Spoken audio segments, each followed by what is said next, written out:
दिवाली से ठीक 1 या 2 दिन पहले, यानी धनतेरस के दिन, ऐसा कोई घर नहीं होते होंगे जिस घर में झाड़ू ना खरीदी जाती हो। लेकिन आप कौन सा झाड़ू खरीदते हैं और उसका उपयोग कब करते हैं, इस बात में बहुत गहरा रहस्य छिपा हुआ है। झाड़ू को शास्त्रों में माता लक्ष्मी का प्रतीक माना जाता है। अगर सही प्रकार के झाड़ू सही तरीके से इस्तेमाल की जाए तो यह इंसान को मालामाल बना सकती है।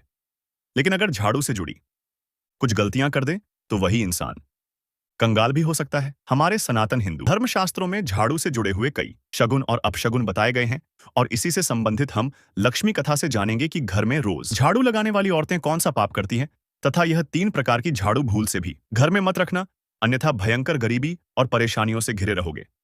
मित्रों, विष्णु पुराण की बात है। एक नगर में एक बहुत ही अमीर सेठ अपनी धर्मपत्नी के साथ रहा करता था। दोनों भगवान विष्णु के भक्त थे और हर दिन पूजा पाठ करते थे। लेकिन एक कमी थी। वो कमी ये थी कि उनके कोई संतान नहीं थी। कई सालों की प्रार्थना, व्रत उपवास और भगवान शिव की आराधना के बाद आखिरकार उनकी गोद भरती है और उन्हें एक बेटी होती है। उस बेटी का नाम सुनंदा रखा जाता है। अब जाहिर सी बात है, चाहे संतान गरीब की हो या अमीर की, बरसों की मन्नतों से मिली संतान को माता पिता पलकों पर बिठाकर रखते हैं। तो सुनंदा को भी इस सेठ फैमिली द्वारा कभी किसी चीज की कमी नहीं होने दी जाती है। लेकिन यही अति लाड़ प्यार धीरे धीरे उसके स्वभाव को बिगाड़ने लगता है। वो जैसे जैसे बड़ी होती गई, वैसे वैसे उसमें आलस्य, घमंड और अभिमान उसके अंदर बढ़ने लगता है। उसे साफ सफाई से नफरत थी। झाड़ू तो उसने आज तक कभी छुआ तक नहीं था। जब सुनंदा की शादी की उम्र आती है तो सेठ पिता ने कई बड़े घरानों से रिश्ता बनाने की बात करी, लेकिन सुनंदा के व्यवहार ने सबका अपमान कर भगा दिया। वह किसी से कुछ कहती तो किसी से कुछ। कभी कभी तो दूल्हा बनने के लिए आने वाले युवक के ऊपर घर की छत से पानी डालती थी। उसकी इस प्रकार की बचकानी हरकतों के कारण नगर के लोग उस कन्या से डरने लगे थे। इसी कारण से अब सेठ और उसकी पत्नी अत्यंत चिंतित और दुखी रहने लगे थे। इसकी हर जगह से रिश्ते कट जा रही थी। लेकिन संयोगवश एक समय आता है। सुनंदा अपनी सहेलियों के साथ जंगल की तरफ घूमने गई थी। तभी उसकी नजर एक गरीब युवक पर पड़ती है। देखने में साधारण गरीब जरूर था, लेकिन जो वह कार्य कर रहा था, मेहनत कर रहा था। उसके घर छोटे थे, लेकिन काफी साफ सुथरे, और उसके अंदर लोग खुशहाल थे। उसके मेहनत रहन सहन से सुनंदा काफी प्रभावित हो जाती है। उस युवक का नाम था शांतनु। सुनंदा जब शांतनु से बात करती है तो उसे पता चलता है उसका जैसा नाम है वैसा ही उसका स्वभाव है, शांत, सीधा सादा और इसके वश में रह जाने वाला था। सुनंदा जब उसे देखती है तो उसके सादगी भरे रूप और शांति भरे स्वभाव पर मोहित हो जाती है। वापस घर आकर वह सीधे अपने पिता से कह देती है, पिताजी, आपने मेरे लिए कई रिश्ते देखे, लेकिन मैं उसी ब्राह्मण युवक से शादी करूंगी जिसे मैंने आज जंगल में देखा है। सेठ और सेठानी को यह सुनकर हैरानी तो होती है, लेकिन बेटी की खुशी के लिए वह मान जाते हैं। अगले दिन वह सुनंदा को लेकर शांतनु की झोपड़ी तक पहुंचते हैं। गरीब सी कुटिया देखकर उन्हें थोड़ी चिंता होती है, लेकिन वह फिर भी युवक से बात करते हैं।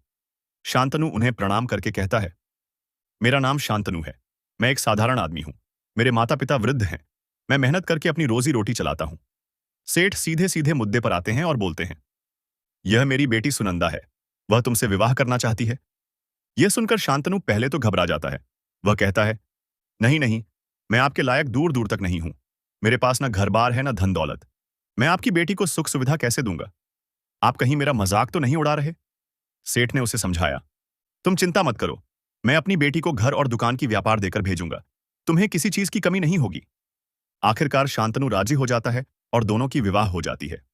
शादी के समय सुनंदा की मां ने उसे घर गृहस्थी का सामान देते हुए एक झाड़ू भी दिया और समझाया, बेटी, इसे संभाल कर रखना।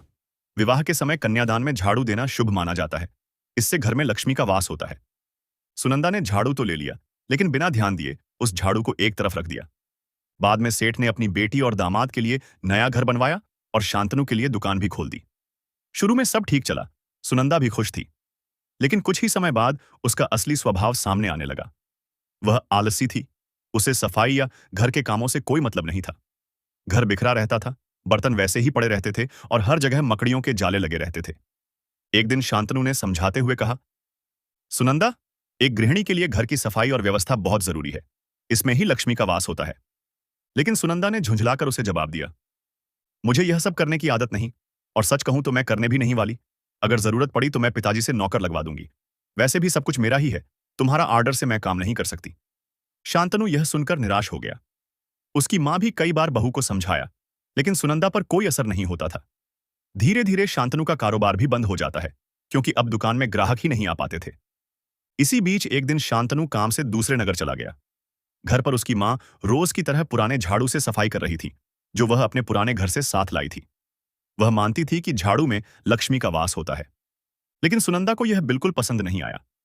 उसने पुराना झाड़ू देखा और ताना मारते हुए कहा, मां जी, मेरे पिताजी ने इतना बड़ा घर बनवाया है और आप अभी तक इस पुराने फटे झाड़ू से काम कर रही हैं।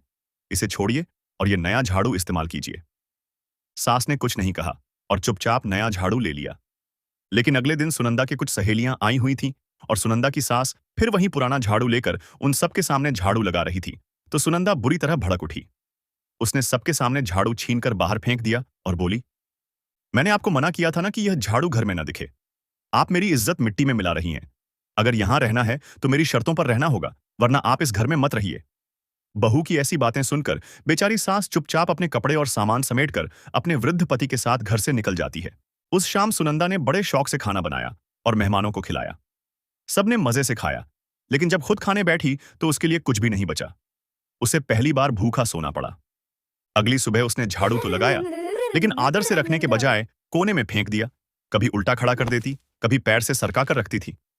कई बार सूर्यास्त के बाद भी झाड़ू लगाती थी और शास्त्रों में यह सब अशुभ माना जाता है, लेकिन उसे इसकी समझ ही नहीं थी। धीरे धीरे अजीब हालात होने लगते हैं। उसके अनाज के स्टॉक भी खत्म होने लगते हैं। घर में सुनंदा का हाल बुरा होने लगता है। उसके सेठ पापा के भी बिजनेस कारोबार ठप हो गए थे या बंद होने लगते हैं। बाहर से तो वो अमीर घर की रानी दिखती, लेकिन असल में भूख और परेशानी से उसका शरीर सूखता जा रहा था। फिर एक दिन शांतनु लौट आता है। उसने देखा कि माता पिता घर पर नहीं है। पूछा तो सुनंदा ने बेफिक्री से कहा, उन्हें मेरे साथ रहना अच्छा नहीं लगा, इसलिए पुराने घर चले गए। ये सुनकर शांतनु बहुत आहत हुआ, पर बहस नहीं की। चुपचाप खाना खाया और सो गया। कुछ ही दिनों में हालात और बिगड़ने लगे। धन खर्च होते होते खत्म हो गया। पिता से लिया पैसा भी बर्बाद हो गया। धीरे धीरे घर खाली और सुनंदा अकेली हो गई। लेकिन एक बात रोज होती थी। एक साधु उनके घर के सामने आता था, हाथ जोड़कर प्रणाम करता था और फिर चला जाता था। सुनंदा को बड़ा अजीब लगता था। आखिर उसने एक दिन साधु से पूछ ही लिया, अरे बाबा, आप रोज मेरे घर को प्रणाम क्यों करते हो? यहां अब कुछ भी नहीं बचा है, हमें प्रणाम करके आपको कुछ नहीं मिलेगा। साधु मुस्कुराया और बोला, बेटी, मैं तुम्हारे घर में बैठी अलक्ष्मी को प्रणाम करता हूं। तुम्हारे घर की गंदगी, आलस्य और घमंड, यही अलक्ष्मी का रूप है। मैं उन्हें प्रणाम करता हूं ताकि वो मेरे घर कभी ना आए। ये सुनकर सुनंदा जैसे पत्थर जैसी हो गई। उसे अचानक समझ आया कि गलती उसी की थी। लक्ष्मी को उसने खुद अपमानित किया था और अपने घर पर अलक्ष्मी को बिठा लिया था। वो फूट फूट कर रोने लगी और साधु से उपाय मांगा। साधु, जो असल में भगवान विष्णु ही थे, बोले, पुत्री, झाड़ू सिर्फ सफाई का औजार नहीं है, ये लक्ष्मी जी का प्रतीक है। अगर आदर से उपयोग करोगी तो घर में सुख समृद्धि रहेगी। अगर अनादर करोगी तो दरिद्रता और संकट ही आएंगे।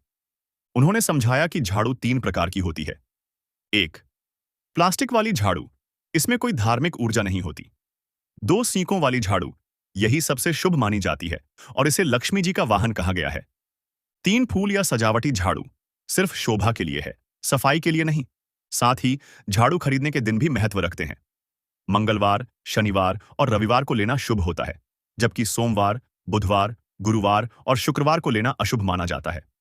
लेकिन इन सब से हटकर अगर आप झाड़ू धनतेरस या दिवाली के दिन खरीदने हैं तो इसे अति शुभ माना जाता है और इसका सही उपयोग करने से लक्ष्मी काफी धन बरसा सकती है।